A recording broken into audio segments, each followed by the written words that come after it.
Assalamualaikum warahmatullahi wabarakatuh. Good morning everyone.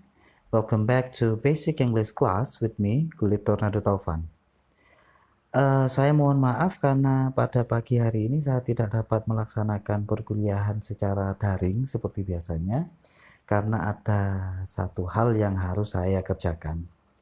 Mudah-mudahan video ini, tayangan ini dapat dimanfaatkan oleh teman-teman untuk belajar terkait topik kita pada pagi hari ini.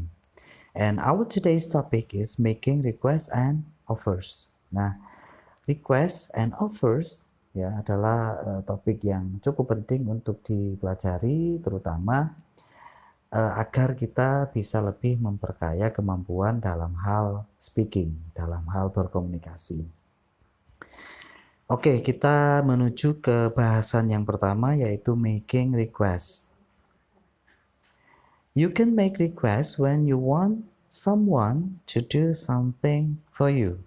Okay, so when you want someone, maybe your friend, okay, or anyone else, ya, siapapun dia, to do something for you, then you can make request. Jadi ketika teman-teman menginginkan orang lain untuk melakukan sesuatu buat teman-teman, maka ekspresi yang digunakan biasanya adalah request. Nah, there are several expressions that you can use. Jadi ada beberapa ekspresi yang bisa kita gunakan dalam membuat request, ya. Request kurang lebih dalam bahasa Indonesia bisa diartikan adalah permintaan, ya, seperti itu. Nah, ekspresi-ekspresi yang bisa kita gunakan antara lain will you, can you, could you, I would be grateful if, I would appreciate it if, I was hoping that, would it be possible for you too. Ini adalah ekspresi-ekspresi yang bisa kita gunakan untuk membuat request atau permintaan. Nah, we can also use could in more formal ways. Jadi kita bisa menggunakan ekspresi could, ya, di dalam situasi yang lebih formal dan juga biasanya lebih sopan. Ekspresi-ekspresi yang bisa digunakan antara lain could you please, do you think you could, I wonder if you could, kemudian I was wondering if you could. Oke, kita memiliki beberapa contoh dengan menggunakan ekspresi-ekspresi yang sudah disebutkan. Nah, ini adalah beberapa contoh yang bisa dijadikan sebagai model buat teman-teman dalam membuat request. Misalnya, will you bring my bag? Can you open the door? Could you pass the salt? Would it be possible for you to attend the seminar? Oke, 4 ekspresi di atas, ya, yang berada di posisi atas, seperti yang teman-teman ketahui, bentuknya adalah berupa pertanyaan atau interrogative sentences, ya. Artinya apa? Di dalam pengucapannya pun teman-teman harus menggunakan intonasi bertanya jika ingin menggunakan ekspresi-ekspresi tersebut. Will you bring my bag? Gitu. Oke, bukan will you bring my bag misalnya. Tidak seperti itu. Jadi will you bring my bag? Sehingga kita memerlukan latihan juga untuk membuat intonasi bertanya jika ingin menggunakan ekspresi yang ada di atas. Kemudian yang ada di bawahnya contoh-contoh lain. I would be grateful if you join our team. I would appreciate it if you help me with this. I was hoping that you would do the project with me. Nah, ekspresi-ekspresi yang ada di bawah, ya, 3 terbawah, kita bisa menggunakannya dalam bentuk pernyataan, ya, atau statement. Nah, seperti yang teman-teman bisa lihat bahwa contoh nomor 1 sampai 4 modal ada di depan, ya, antara lain will, can, could, kemudian would, ya. Sedangkan yang di bawah, yang 3 terbawah, I, jadi subjeknya ada di belakang. Ada di depan. Mohon maaf, ada di paling depan kalimat. Nah, bagaimana dengan menggunakan could? Oke, kita bisa membaca contoh-contohnya. Could you please allow me to join your class? Do you think you could read my proposal? I wonder if you give me a recommendation. I was wondering if you could turn on the air conditioner. Nah, tentu saja dengan menggunakan could kita akan membuat request yang terdengar lebih formal dan juga sopan, seperti yang sudah dijelaskan tadi. Nah, jika teman-teman lihat juga, kenapa kemudian bring, open, pass, attend saya tampilkan dengan huruf berwarna merah. Saya ingin menyampaikan bahwa setelah you ya atau to di sana kita menggunakan verb bentuk pertama. Jadi insya Allah tidak akan kesulitan teman-teman dalam menggunakan ekspresi ini karena verbnya sama saja, bentuk pertama semua. Kemudian untuk yang tampilannya berwarna biru, you join our team, you help me with this, you would do the project with me.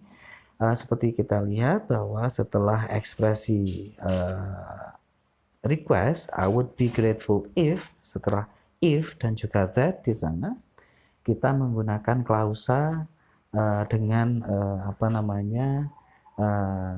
ekspresi yang lebih panjang seperti itu. Ini juga sama, setelah could you please kita menggunakan allow, terus kemudian could read, could give, turn on. Artinya kita menggunakan verb atau kata kerja bentuk pertama di sini. Sehingga teman-teman bisa dengan mudah untuk mengekspresikan request yang ingin teman-teman sampaikan. Nah, ini adalah respon. Jadi ketika ada orang lain ya yang meminta bantuan teman-teman, maka respon dari teman-teman bisa dibaca di slide. Jadi jika positif responnya, teman-teman bisa menggunakan yes, sure, alright, okay. Dan ekspresi-ekspresi lain atau respon-respon lain yang bersifat positif juga. Akan tetapi jika teman-teman merasa keberatan, ya tidak ingin melakukan atau tidak ingin membantu orang lain yang meminta bantuan itu, maka teman-teman bisa menggunakan ekspresi negatif. No, ya, sesimpel no. Atau mungkin ingin lebih sopan bisa menggunakan I'm sorry I can't atau I'm sorry I couldn't. I'm afraid I won't be able to do this atau that. Nah, yang lebih panjang itu biasanya penolakan yang sifatnya lebih sopan, ya, lebih sopan. Jadi kalaupun menolak, teman-teman juga harus menunjukkan kesopanan juga begitu. Nah, berikutnya teman-teman dalam membuat ekspresi request, teman-teman juga bisa menggunakan format ini, menggunakan ekspresi ini. Jadi teman-teman bisa menggunakan do atau would, ya yang biasanya would you mind bla bla bla. Nah, di sana ada penjelasan an exception. Nah, di sini ketika teman-teman menggunakan would you mind, maka responnya akan berbeda dengan contoh-contoh sebelumnya. Oke, bentuknya juga ada perbedaan.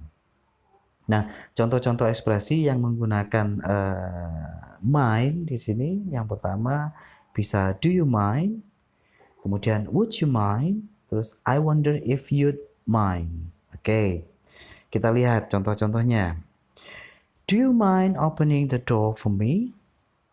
Would you mind give me permission? Would you mind giving me permission to enter the building? I wonder if you'd mind helping me with this computer issue. Oke. Bisa teman-teman lihat bahwa ada perbedaan yang cukup mendasar. Jika tadi menggunakan could, terus kemudian would, ya, di depan, verb atau kata kerja yang digunakan adalah verb bentuk pertama, maka ketika teman-teman menambahkan mind di sini seperti would you mind giving me permission to enter the building? Teman-teman menggunakan verb ing atau present participle. Kenapa seperti itu? Wallahu a'lam, itu memang sudah seperti itu adanya. Kita tidak perlu membahas kenapanya. Yang penting teman-teman tahu kapan menggunakan verb want seperti could you help me with this misalnya, atau would you open the door for me misalnya seperti itu.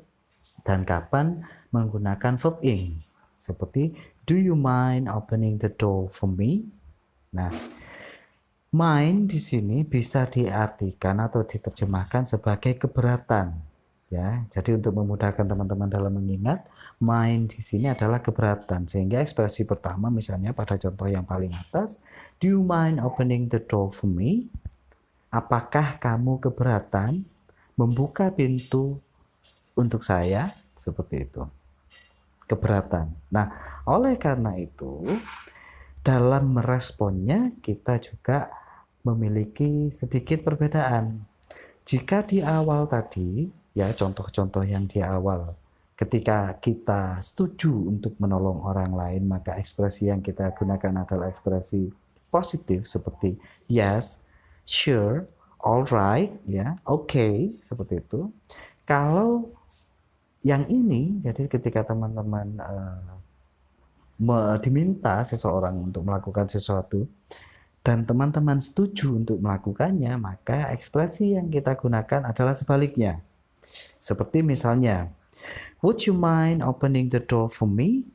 Nah, if you agree to open the door, you should say, no, not at all, of course not, I don't.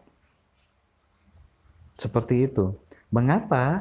Karena ingat tadi sudah disampaikan bahwa mind di sini adalah keberatan. Jadi pertanyaannya, would you mind opening the door for me? Apakah kamu keberatan membuka pintunya untukku? Tentu saja kalau tidak keberatan artinya mau melakukannya, teman-teman, enggak, boleh kok dibuka, misalnya seperti itu. Enggak, sama sekali enggak keberatan. Atau of course not, tentu saja tidak. Oke. Nah, sebaliknya kalau teman-teman ternyata disagree to open the door, you say yes atau I do. Iya, saya keberatan. Seperti itu. Oke. Mudah-mudahan ini cukup bisa dipahami, ya. Selain formulanya juga berbeda ketika kita menggunakan mind, responnya juga berbeda, kebalikannya. Mudah-mudahan ini bisa dipahami. Nah, dalam membuat request ada yang namanya magic word. In many expressions, you can use please to be more polite. Nah, jika teman-teman ingin terdengar lebih sopan, maka teman-teman bisa menambahkan please. Please ini adalah magic word, ya. For example, instead of saying, can you lend me some money? Ya, can you lend me some money? You can go more polite by adding please in the expression to become, can you lend me some money, please? Atau can you please lend me some money? Seperti itu, ya. Jadi please di sini bisa digunakan untuk memperhalus, untuk membuat ekspresi request kita lebih sopan, seperti itu. Nah, kita ke bahasan berikutnya yaitu making offers. Nah, jika tadi request adalah kalian meminta orang lain untuk melakukan sesuatu buat kalian, sebaliknya teman-teman juga bisa menawarkan bantuan kepada orang lain, ya. Jadi ketika misalnya saya ingin membantu seseorang, maka ekspresi yang saya gunakan adalah making offers. Membuat offers itu apa ya, tawaran begitu, penawaran bantuan begitu, menawarkan bantuan. Nah, you can make offers when you want to atau you are willing to help someone. Ketika kita atau teman-teman ingin menolong seseorang, maka teman-teman bisa menawarkan pertolongan seperti itu. Atau bisa juga ketika when you want to be polite, ya, jadi bisa dikatakan mungkin ya teman-teman hanya ingin basa-basi saja begitu, ingin bersikap lebih sopan begitu. Kita juga bisa menggunakan ekspresi making offers. Nah, ada catatan di sini. Not all people want you to help. This is the reason why you need to make offers. Jadi maksudnya adalah tidak semua orang itu membutuhkan bantuan. Itulah mengapa kita menawarkannya dulu. Jadi tidak ujuk-ujuk misalnya langsung, oke, biar saya yang mengerjakan misalnya. Tidak semua orang membutuhkan atau menginginkan bantuan, sehingga kita menawarkannya. Kalau misalnya yang bersangkutan tidak membutuhkan bantuan, tentu dia akan menolak. Tapi kalau membutuhkan bantuan, dia akan dengan senang hati menerimanya. Ya. Oke, ada beberapa contoh di sini, misalnya, can I get you some juice? Ya. Kemudian, shall I help you with your problem? Would you like to drink some coffee? Do you want me to have a look at your proposal? I would atau I, ya, bisa disingkat I'd be glad to help you with this project. Nah, seperti making request tadi, bentuk offers juga bisa berupa pertanyaan atau interrogative sentences, bisa juga berupa pernyataan, ya, tergantung kepada konteksnya seperti apa. Nah, biasanya ketika ada orang yang menawarkan bantuan, when there is someone who makes an offer, the response will be like this. Jadi responnya, jika dia menerima tawarannya, maka dia bisa sesimpel mengatakan yes gitu ya. Atau bisa juga mengatakan yes please, I'd love to. Atau if you wouldn't mind, kalau kamu nggak keberatan. Thank you, that will be great. Misalnya seperti itu. Jadi ketika menerima ya tawaran bantuan itu tadi, maka cara menerimanya adalah dengan ekspresi-ekspresi atau respon-respon seperti di bawahnya accept di sana. Yes, yes please, I'd love to. Ya, if you wouldn't mind, thank you, that would be great. Akan tetapi kadang-kadang seseorang tidak ingin dibantu atau tidak memerlukan bantuan dan dia bisa menolak bantuan itu ya. Nah, di sini jawabannya bisa simple, kita cukup mengatakan no ya, atau ketika ingin lebih halus sedikit kita bisa mengatakan no thanks ya. Atau bisa juga jika ingin lebih sopan lagi, kita bisa menggunakan dua ekspresi di bawahnya. It's okay, I can do it myself. Don't worry, I'll do it. Misalnya seperti itu. Jadi itu adalah respon-respon yang bisa kita berikan ya ketika ada seseorang yang menawarkan bantuan kepada kita. Jadi itu tadi topik kita pada pagi hari ini. Semoga teman-teman cukup bisa mengikuti dan memahami penjelasan saya. Silakan dikerjakan tugas-tugas yang diberikan melalui LMS. Tugasnya mungkin sedikit berbeda dari biasanya, dan seperti biasa, please submit your works before the deadline. Ya, jadi silakan mengumpulkan tugasnya sebelum deadline atau tenggat waktunya.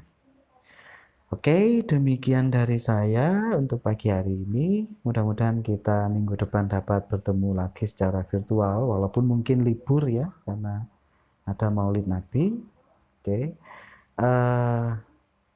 selamat mengerjakan tugas-tugasnya. Jangan lupa juga untuk belajar dari source-source yang sudah saya bagikan di e-learning kita. Sekian dari saya. Wassalamualaikum warahmatullahi wabarakatuh.